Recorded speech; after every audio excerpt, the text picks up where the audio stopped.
Space Can by Murray Leinster. When the Windship landed on Ganymede, it was on one of those errands that are handed over to destroyer skippers commanding the tin cans of the space fleet, because nobody with silver braid wants to do them. Lieutenant Joe Peabody had been officially directed to proceed to Ganymede, land in 10 degrees north latitude and 10 degrees west of the zero longitude echo beacon, and contact a Ganymedian chief called Yeloop. He was to deliver to that Ganymedian chief one swamp car, assure him that Earth government was very happy to give him the present he had requested, and then make what efforts seemed wise to promote cordial relations. Then he was to return to base. It was just the sort of job that anybody with silver braid would wish off on somebody of lower rank. The Windship carried 2 officers, 10 men, and 1 dog. The dog was Ricky, the official mascot of the ship, and an animal of some reputation.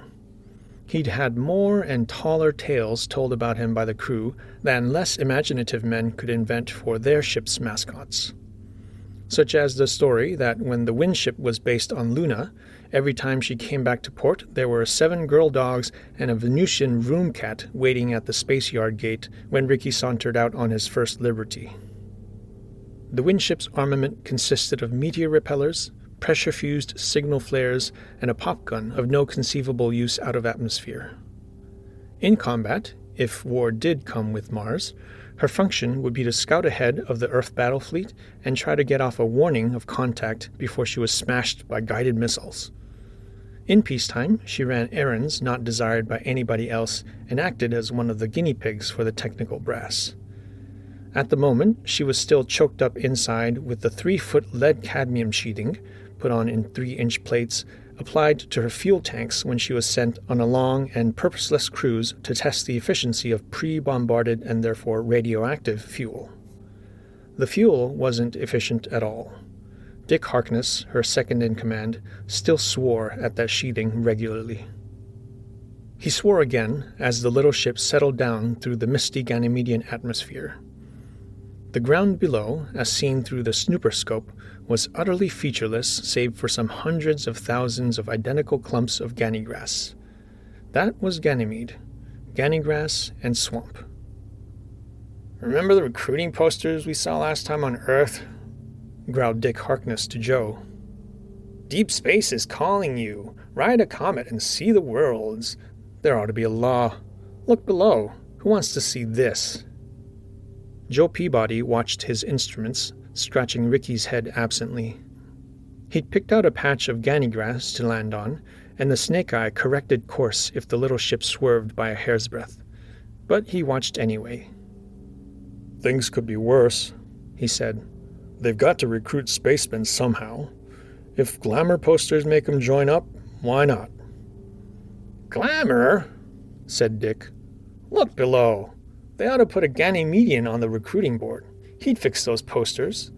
Be a destroyer spaceman. Spend your time running errands. Visit Ganymede and see the swamps. Learn to salute. That's the way a Ganymedian would make the posters read." The Windship swung ever so slightly and settled toward the chosen grass patch. Joe nodded in satisfaction. Dick Harkness grumbled again.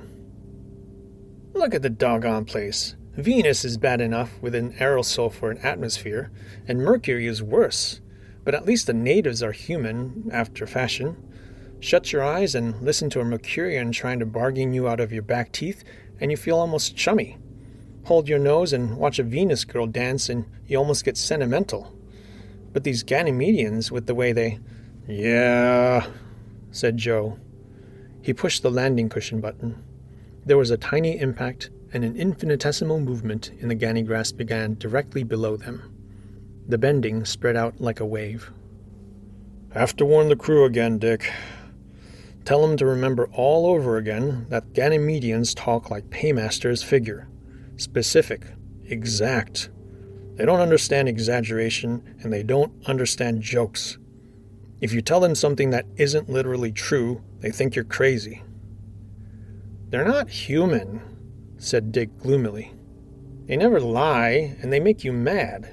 "Huh, They send word by space radio to a passing freighter that this Chief Yeloop wants a swamp car. Then they wait for it, will deliver it, and they'll look at it and say, "Yes, this it," or else they'll say, "This not right." And that's all. Then they go off with the swamp car. The windship hung low now, barely above the 30-foot stalks of gannygrass.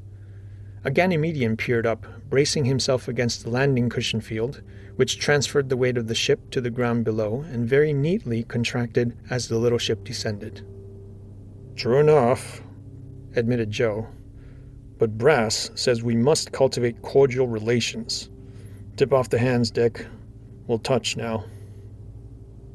Gannygrass stems sprang up alongside the ship's ports as the landing cushion field contracted and stayed pointed straight down. The descending motion ceased without a jar.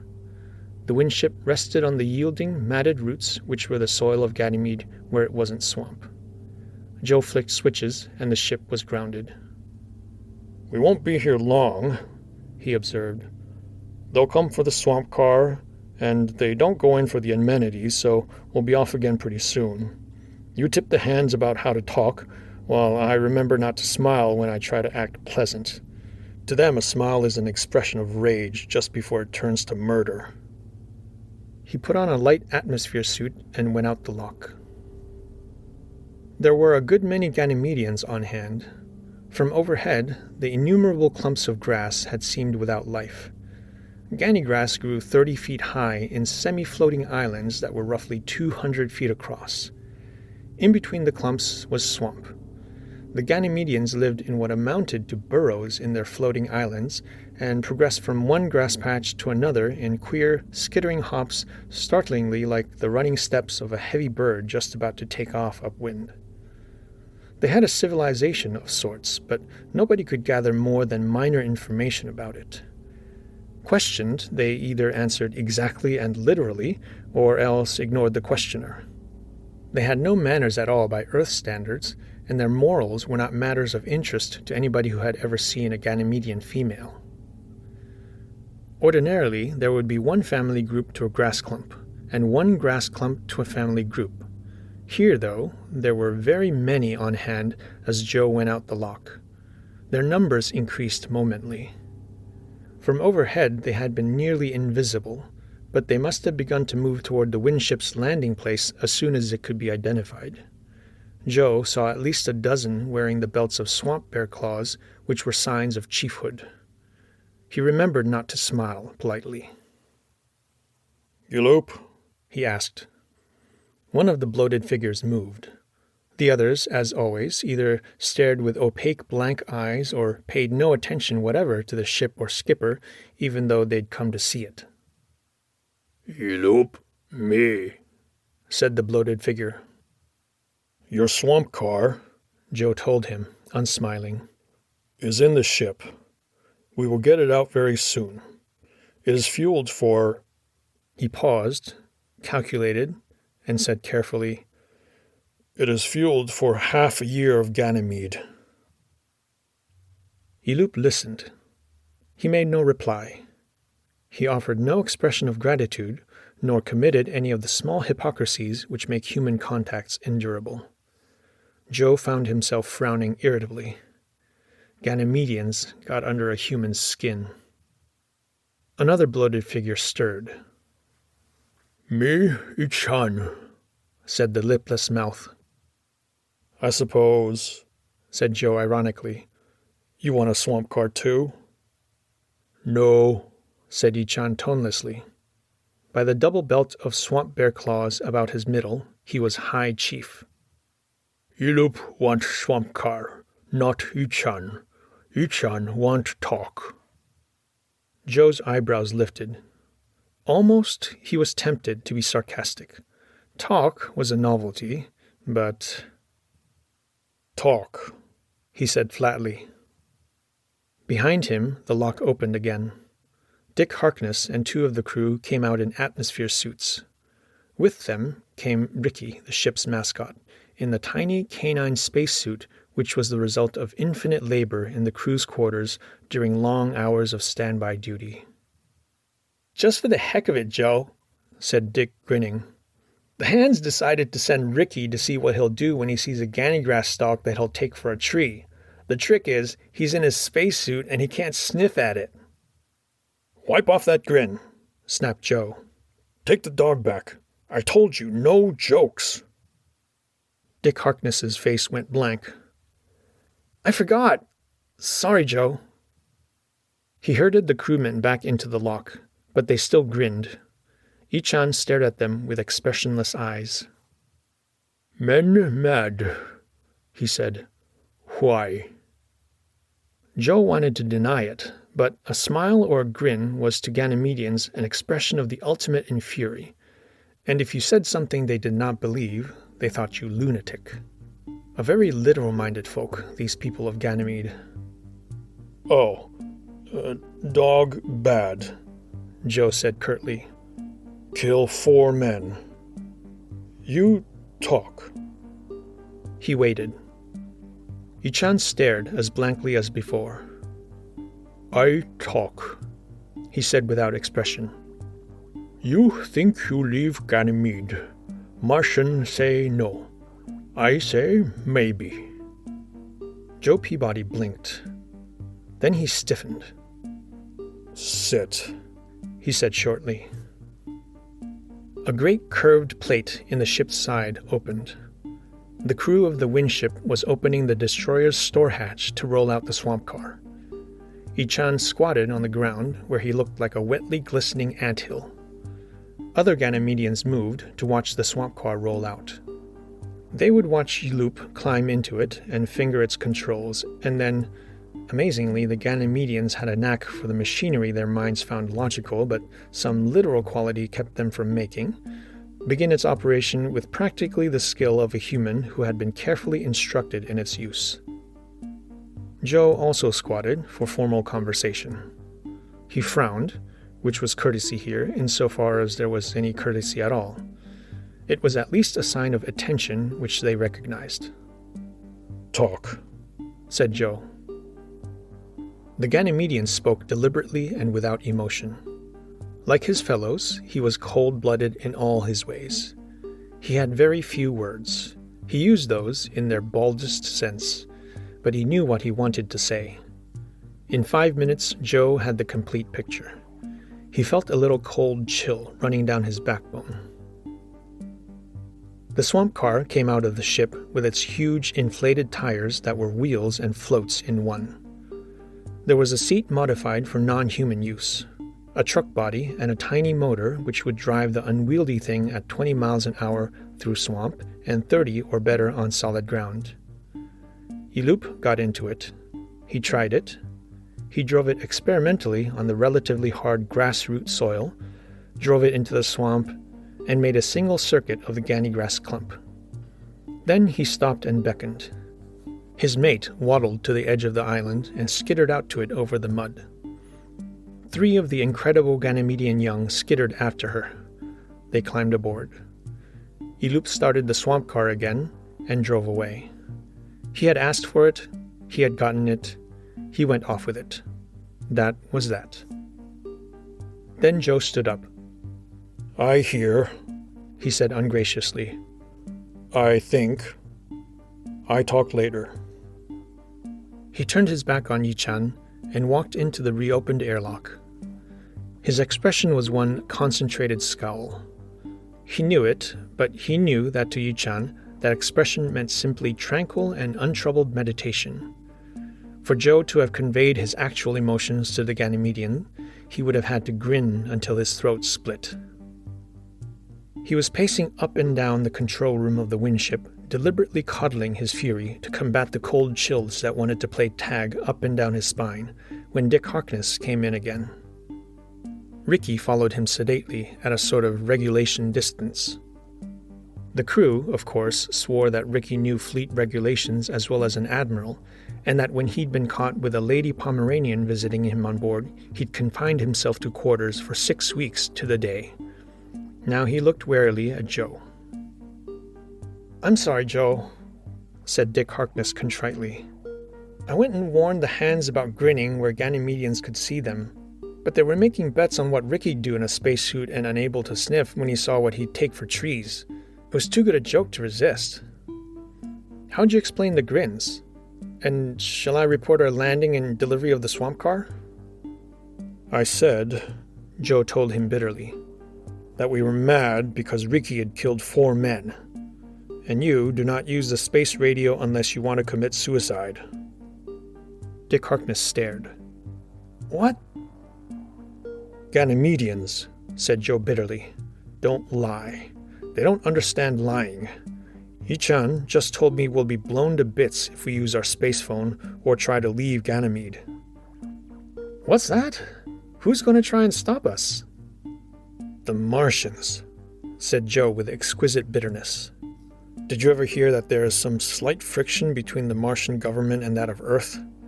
Did you ever hear that if Martians thought they had 1% edge over 50 of wiping us out and taking over the solar system, they'd try it? Did you ever hear that only the technical superiority of Earth's science has held off a war this far? Ricky moved up beside Dick and sat down. His tongue lolled out happily.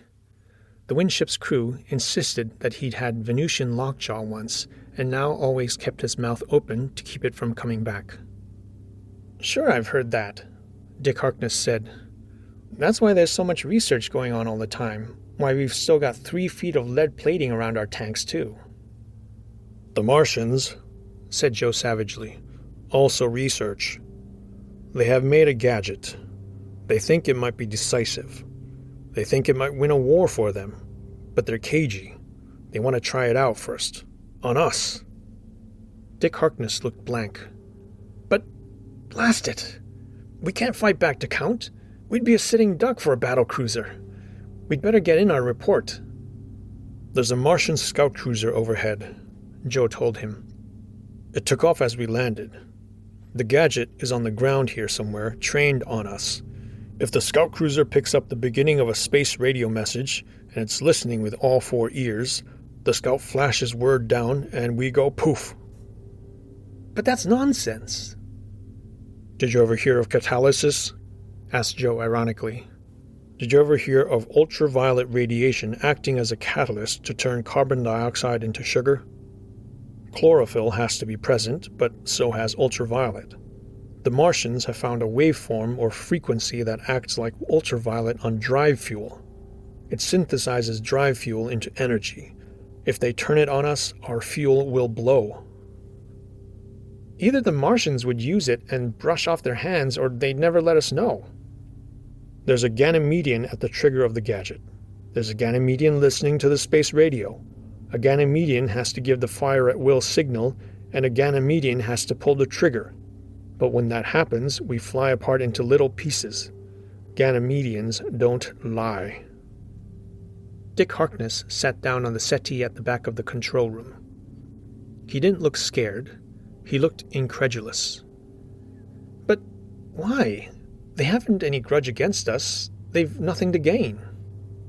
They're cold-blooded fish, Joe said furiously, and they can be on the winning side. The Martians offer them incredible bribes. Don't you see? It's like that Spanish Civil War the history books tell of, when the Germans tested out their weapons by helping one side in the Civil War without risking having another first-class nation fight back. The Martian government won't risk a war it isn't sure it will win, but it sees a chance to make sure. If the Ganymedians will keep their mouths shut, the Martians can make a base here. With this new gadget, they can snipe our ships one by one. If anything goes wrong, the Martian government will say it was a little group of Earth haters and they're so sorry. But if everything goes right, they'll have half our fleet before we know what's what. Dick Harkness's mouth opened and shut. If we don't get back, raged Joe, headquarters will query by space radio. The Ganymedians will simply not answer. They do that sort of thing. Headquarters will send a ship here. It will disappear too when its fuel blows. They'll send another and another. When they start sending squadrons, either the whole Martian Navy, armed with these gadgets, will jump them, or there'll be a sneak attack on all our bases. All our fuel dumps will go. And what good's a fleet without fuel reserves and bases? Then why warn us? Demanded Dick Harkness. The Ganymedians. Don't you see that either? the Martians can't do a thing without their help. They've got to keep their mouths shut, and they've said they will keep their mouths shut if the Martians will prove they're going to win. So the Martians are going to prove it. On us. Dick Harkness, his features slack and bewildered, shook his head. But the Ganymedians are cold-blooded. They won't risk anything. They say that something might go wrong. A ship might get away and warn our fleet. But if the Martians can win, even after we know what they've got, why then they'll play. So they've told us what the Martians have got. They won't let us use the space radio, or they'll let go. But if we prove we can lick the Martians after we've been warned, they'll consider we'll win, and they'll play with us. But if the Martians blow us up, then he added, gritting his teeth, they're still around because they can jam our space radio. If we try to send a report or try to lift, they'll duck and use the Martian gadget. They're playing it safe all around.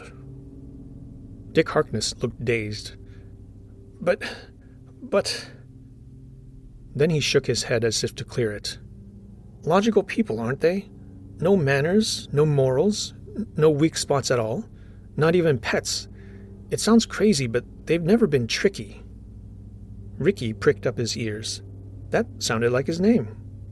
Joe paced up and down. They're too darn literal to be tricky. Ricky was sure he heard his name. He stood up, his tail wagging. He pawed at Joe's foot. Joe stopped short. He stared down at the ship's mascot, then spoke feverishly. But they won't expect us to be tricky either. Look, Dick, they saw you grinning at Ricky, and I told them he killed 4 men. With no sense of humor, they aren't capable of understanding. They simply can't conceive of anything but cold-bloodedness. They haven't any weaknesses, and that's their one terrible weakness. Now listen. It was very, very simple. Less than an hour after Yi-chan told him of his situation, Joe Peabody went out of the airlock again onto the yielding, intermatted roots which were the solid ground of Ganymede. Inside the ship, Dick Harkness painstakingly finished the fitting of a pressure fuse into a small smoke bomb made in the shape of a padlock. And that was all. Joe scowled outside the airlock, which to the Ganymedians meant tranquil and untroubled meditation. A Ganymedian looked at him blankly. "Tell Yi-chan I talk," said Joe curtly. He squatted down. Only minutes later, Yi-chan waddled up and plumped down in a heap that looked like a glistening anthill. Joe spoke without preliminaries. Because of the utterly literal minds of Ganymedians and their scorn for indirection of any sort, it was necessary to phrase things especially for their comprehension. Scowling, Joe talked in the monotonous tone and idiom used for the strictly businesslike conversation of Yi-chan's kind. Earthmen, said Joe, were prepared against the Martian weapon. He had passed his time inside the ship simply in setting up detectors for the detonation beam in case the Martians were fool enough to try it. If they did, with Ganymedian assistance, Joe and the Windship would prove to them how completely foolish it was. If the Martians were fools enough to make war on Earth, they would be wiped out. And their friends. Joe paused to let that sink in. Yi-chan had listened without emotion. Now he said tonelessly, "How?" Joe said shortly that if the Martians tried to destroy the Windship, that he, Yi-chan, would have personal experience of the method. But he would explain. The Earthmen had a weapon the Martians knew nothing about. It destroyed all living things. It killed them by turning them to vapor. Turned upon a spaceship, the Earth weapon turned its crew to smoke and vapor and left the spaceship unharmed. Turned upon a planet, the Earth weapon would make all its vegetation explode and all its people and even the fish in the swamps. Yi-chan listened. "How?" he asked stolidly. Joe answered scornfully that he would demonstrate it, so that the Ganymedians would not make fools of themselves and be wiped out. But he would have to take precautions to avoid undue destruction. If he pointed the weapon at the horizon, all living things to the horizon would flash into clouds of vapor. If he pointed it down to the ground, not only all life immediately below it would burst into steam, but life on the other side of Ganymede would cease to exist over a large area. The Earth ray would penetrate a planet and destroy life on both sides simultaneously. Ichan listened with no trace of emotional reaction. "You show," he insisted.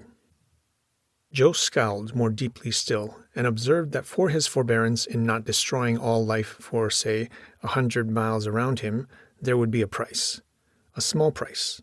But when he had proved the Earth weapon, he would make a demand. "What?" asked Ichan flatly. Joe said negligently that he would ask for the useless Martian gadget. Earthmen, he said untruthfully, had earlier models and had been amused by it. But just in case there had been improvements, he would trade a local demonstration instead of a general one for the device. Just the device. He did not care about the Martians. Then he waited, scowling as deeply as possible to show complete indifference. Ichan made his decision. "Yes," he said. It was a bargain and a treaty because Ganymedians did not lie. They used words as mathematicians use figures, for results. "All right," Joe said shortly over his shoulder. "Get going. And you can grin." The outside microphone picked up his voice. The airlock opened.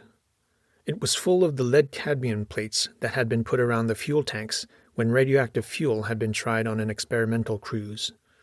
There was barely room for the 2 crew members in atmosphere suits who began to unload it. "We make shield," said Joe curtly. "Stop weapon here." The men began to lay the slightly curved leaden plates to cover a fairly large space. Ichan waddled over and felt one. It was solid metal, 3 inches thick and 2 feet by 4 feet in size. The men laid a floor 20 feet square. They laid a second layer. Then they began to build a platform in the center, seemingly solid, of plates stacked up for thickness.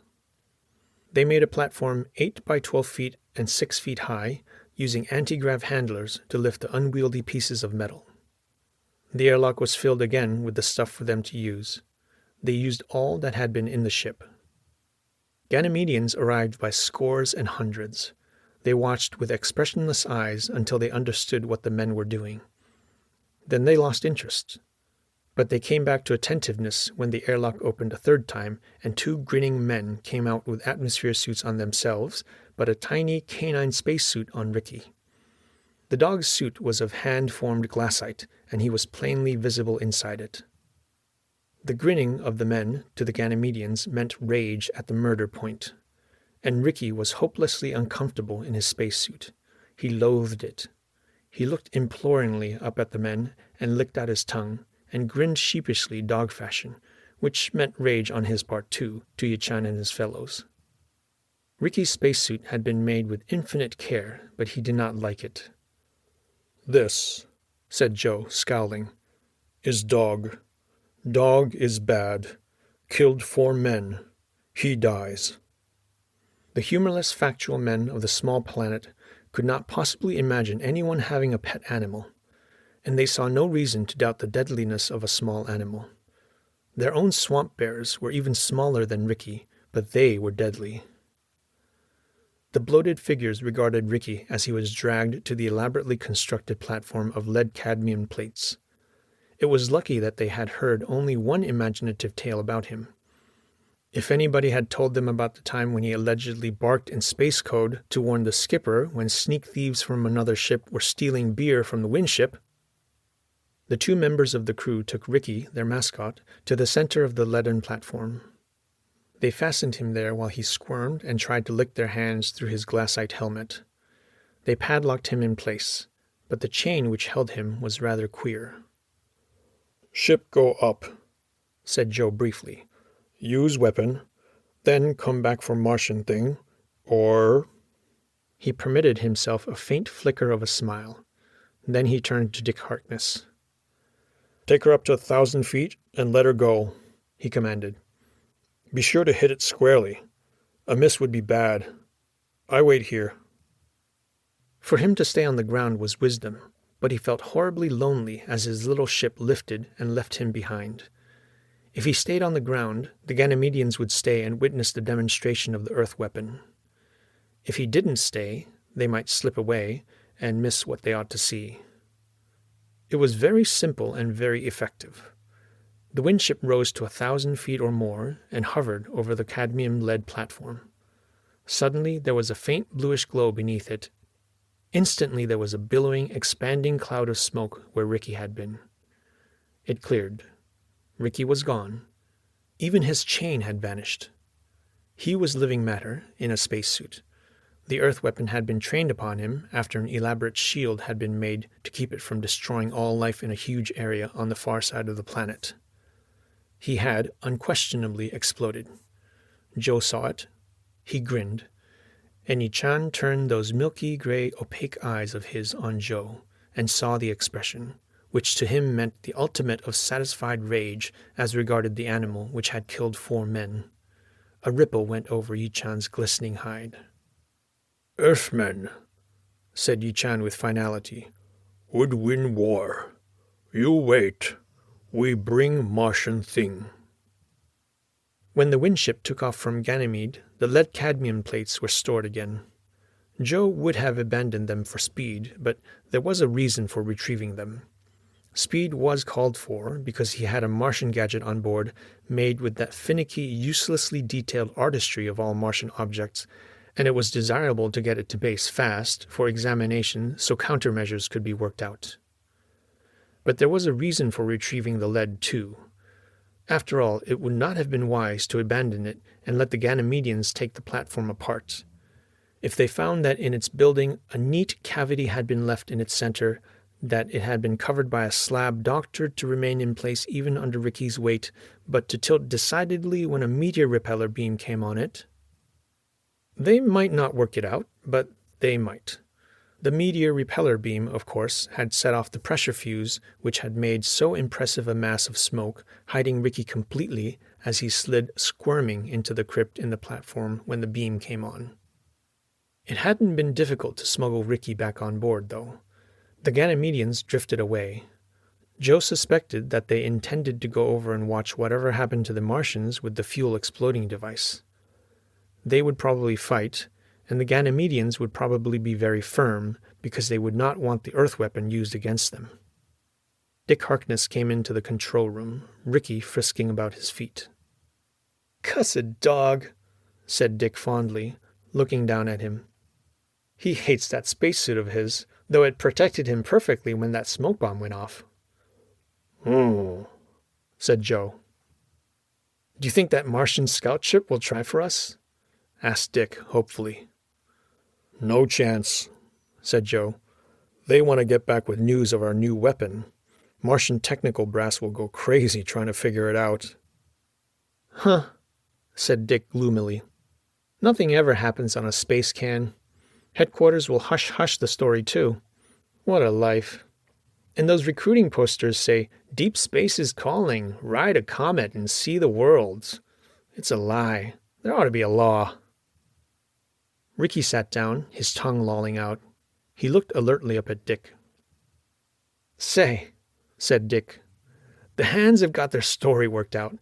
They're going to swear that Ricky subdued Ganymede and stopped an alliance with Mars. The high spot in the story is where Ricky saw a tree, and in his spacesuit he couldn't sniff at it, and he got so mad that steam came out of his ears, and the Ganymedians thought he was a dog god and bowed down to him instead of helping the Martians." The windship drove on through space, on its way back to base. End of Space Can by Murray Leinster.